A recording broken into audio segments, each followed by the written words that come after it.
इस चीज से तो आप भी सहमत होंगे कि आजादी के बाद से आज तक भारत में कई प्रधानमंत्री, विदेश मंत्री और फॉरेन सेक्रेटरी आए, लेकिन जो आज के समय इन तीनों पदों पर बैठे हैं, नरेंद्र मोदी जी, डॉक्टर एस जयशंकर साहब और हर्षवर्धन श्रृंगला साहब, इन तीनों ने ही एक साथ मिलकर भारत की विदेश नीति में 4 चांद लगा दिए हैं। और जो चीज भारत की विदेश नीति में इतने दशकों से मिसिंग थी, यानी कि जिस चीज की कमी थी, वो इन सब ने पूरी की है।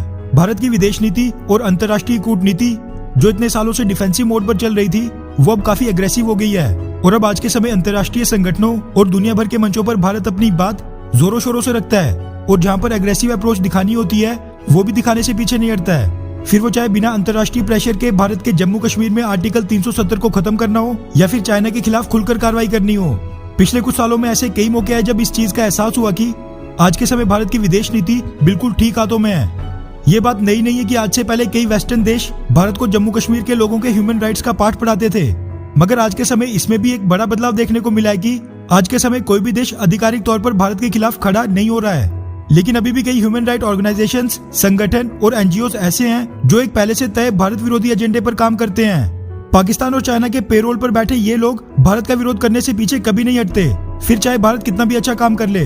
इन सबको लताड़ लगाते हुए भारतीय विदेश मंत्री डॉक्टर एस जयशंकर साहब ने पिछले कल इनको खूब खरी खोटी सुनाई और ये संदेश दिया कि भारत को ये समझाने की आवश्यकता नहीं है कि क्या गलत है और क्या सही। दरअसल India today, beyond world is one, नव भारत टाइम्स और कई बड़े बड़े मीडिया हाउसेस के हवाले से ये मीडिया रिपोर्ट सामने निकल कर आ रही है कि पिछले कल भारत के विदेश मंत्री डॉक्टर एस जयशंकर साहब ने United Nations human right council के 46वें सेशन को संबोधित करते हुए कहा कि बिना आतंकवाद को खत्म किए ह्यूमन राइट्स को प्रोटेक्ट नहीं किया जा सकता, क्योंकि आतंकवाद मानवता के खिलाफ ही एक अपराध है जो राइट टू लाइफ, जो सबसे फंडामेंटल ह्यूमन राइट है, यानी सबसे मौलिक अधिकार है, उसको ही वायलेट करता है। और पूरे विश्व में भारत इसे लड़ने में हमेशा सबसे आगे खड़ा रहा है।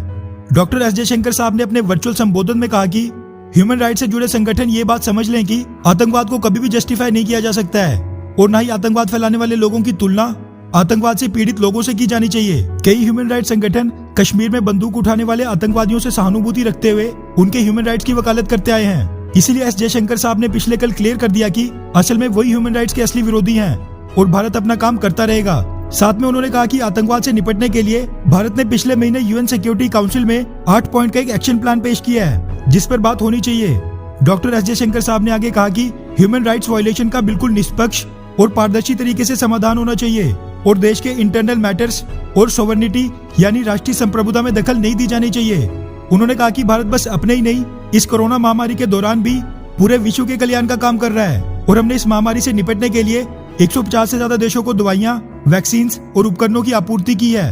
खैर, विदेश नीति में तो कोई सरकार को 10 में से 10 नंबर भी दे दे, लेकिन इस महामारी से निपटने के बाद देश के अंदर बढ़ती बेरोजगारी पर भी सरकार को उतना ही ध्यान देना चाहिए, वरना जिस हिसाब से देश में बेरोजगार लोगों की संख्या बढ़ रही है, वो दिन बिल्कुल दूर नहीं जब मोदी रोजगार दो कैंपेन किसान आंदोलन की शक्ल ले लेगा और फिर ये लोग भी सड़कों पर टेंट लगाने के लिए मजबूर हो जाएंगे।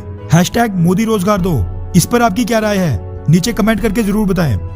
अच्छा सुनो, चैनल को सब्सक्राइब करो, उसके बाद घंटी बजा देना ताकि अगली वीडियो आपसे मिस ना हो पाए। Thank you.